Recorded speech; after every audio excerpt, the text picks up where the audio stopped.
Hey, what's up guys? This is Anthony from Anthony's Customs, and for this review we're going to be looking at the Halo 3 Flood Combat Form. This is the human that has been converted into a Flood. It looks like a really cool figure. It's one of the first ones McFarlane did for the Halo line, and he kind of did what he is used to doing, which is making a statue that has a couple of pieces of articulation.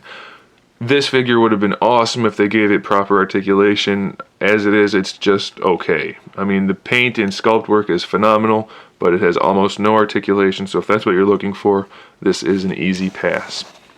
He stands just about 4.5 inches tall, so he's a little bit short, I think. Well, actually, he's probably not. Since he's a human Flood form, he's not supposed to be that tall. So I guess it's okay. He does come with a base with a peg, and he has a peg in each foot. He doesn't, I don't think he needs it. Let me see if you can get him to stand without the base. I don't want to waste too much time doing this. I think you can, but it's not easy because I couldn't just figure it out real quick. But with the limited articulation, you might be able to get a spot that'll work, but use the base, otherwise it might take a shelf dive. So as far as the paint goes, like I said, they did a really good job. The little flower thingies have bright red on the top, darker red going down, and they're all sculpted individually, so that's pretty cool. The texturing throughout the entire figure, they did a really good job with. Good paint work. You can see the human face on there. Did a really nice job with that. Wish that was articulated, but it's not. The arm, you've got the human hand coming through with the Flood claw.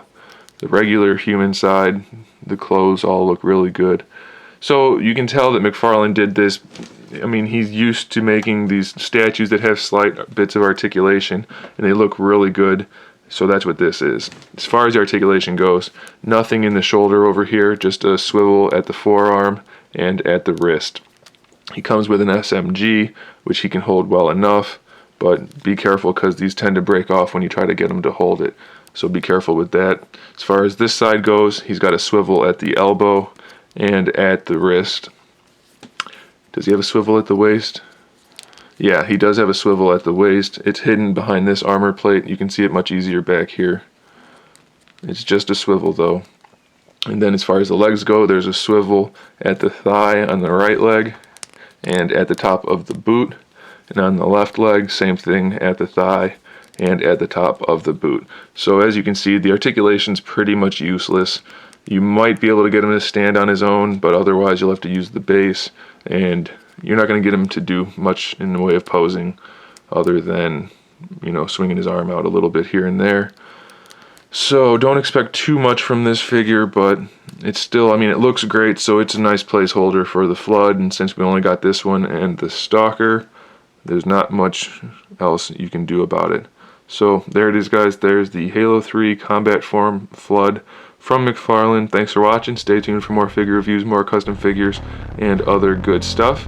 And in the meantime, keep collecting.